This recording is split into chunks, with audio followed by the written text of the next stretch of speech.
Well, hello there. I'm Callum. Welcome back to talking about the Knights of the Old Republic Remake. I have my couple of previous videos that I did on 5 things that would be making me want to buy it and 5 things that would stop me buying it. And I had said I'm going to follow along the news of how it looks because as far as we're aware, it's still expanded universe. More on that later. But for now, this is an article on Bloomberg that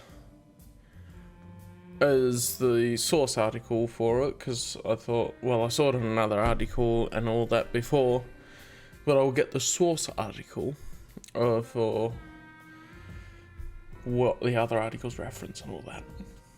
Yes, I got up and I saw the news and I started making the video. Right.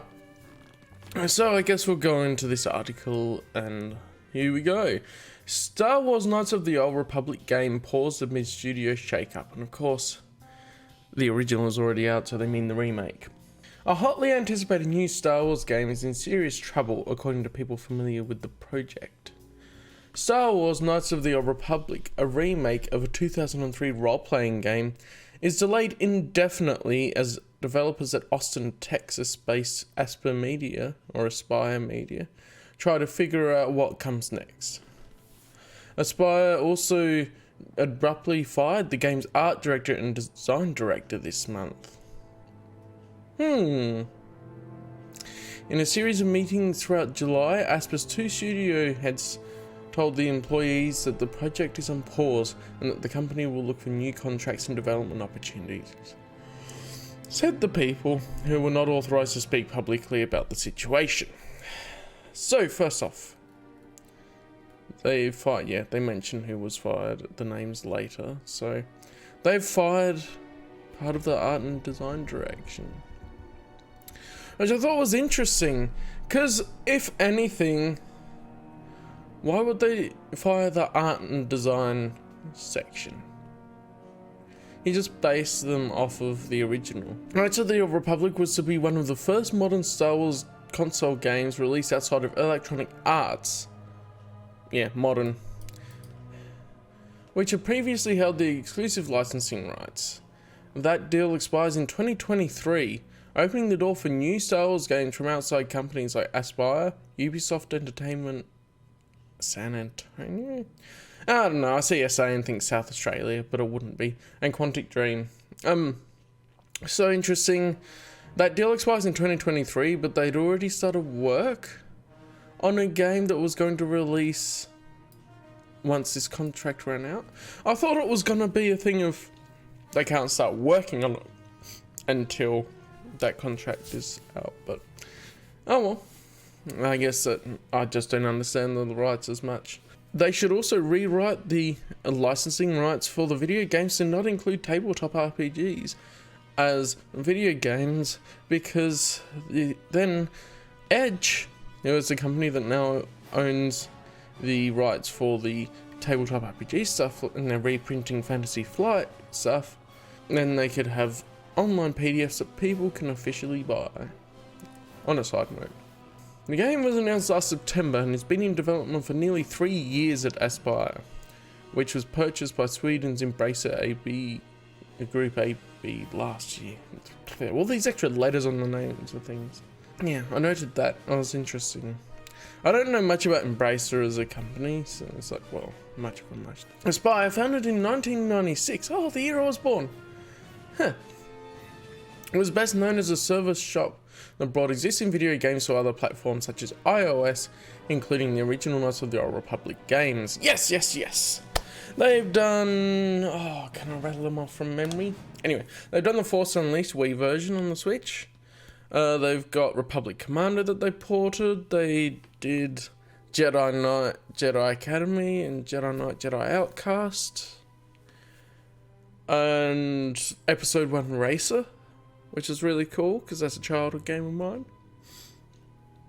And there's a couple more. I mean, they did the 2 KotOR games. That's a heap of EU games that have come to modern platforms. So there you go. Check them out. They're on the Nintendo Switch shop. I've talked about them before, but if you're just watching this and didn't know about it, There we go.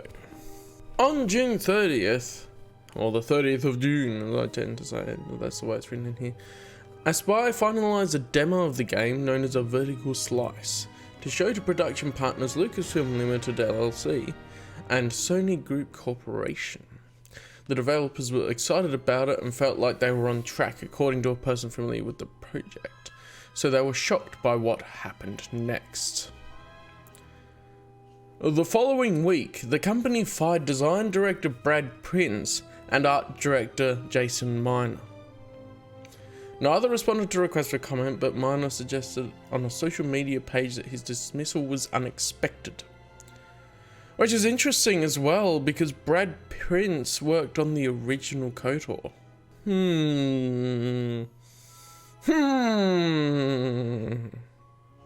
Representatives for Aspyr and Embracer didn't immediately respond to the request for comments, of course. I keep defaulting to Aspyr, and that's how I read it phonetically. Aspyr's studio heads told staff that the vertical slice wasn't where they wanted it to be, and the project would be paused, according to two people who were in the meeting. One person familiar with the discussion suggested that a disproportionate amount of time and money had gone into the demo, and that the project's current course wasn't sustainable. Another point of contention may be the timeline. At the outset of development, Aspyr told staff and partners it would release the game by the end of 2022, according to two people familiar with production. Of course, they wouldn't have been allowed to because of the licensing rights, right? Developers said a more realistic target now would be 2025. The fate of Star Wars Knights of the Old Republic remains unclear. In May, Embracer announced that Saber Interactive would also join the project. Some at Aspyr believe that Saber, who has mainly been doing outsourcing work for the project, may take it over completely.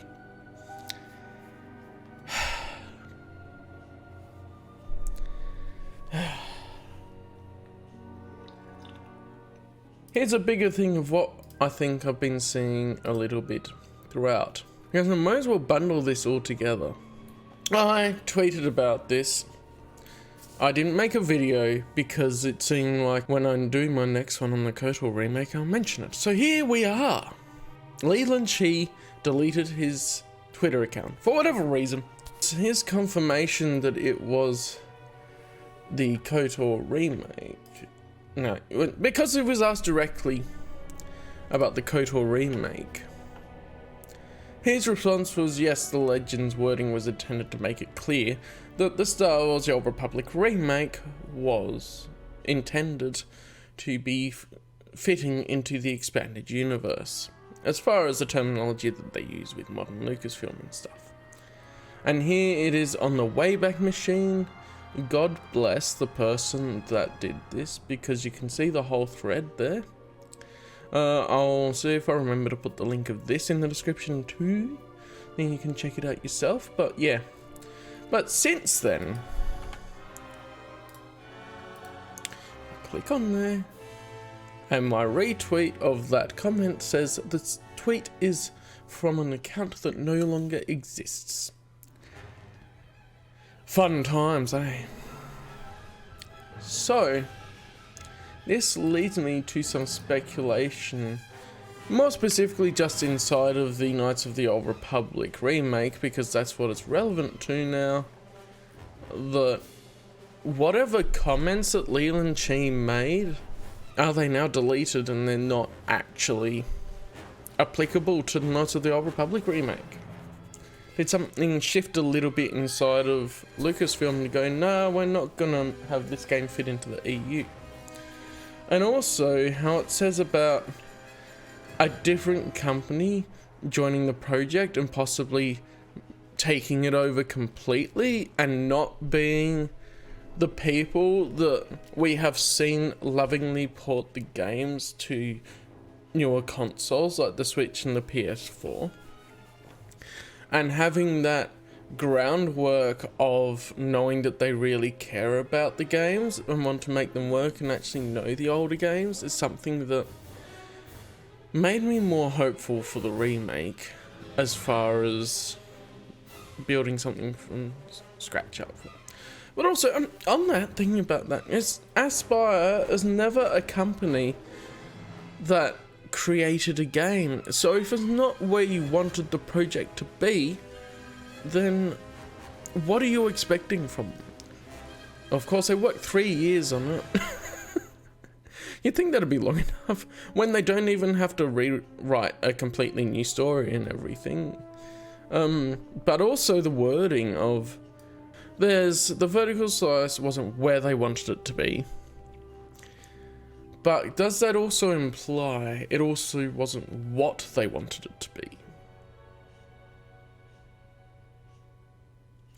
Thinking if they wanted it to be more like new canon Star Wars and line up to their more current vision compared to the original vision for Knights of the Old Republic.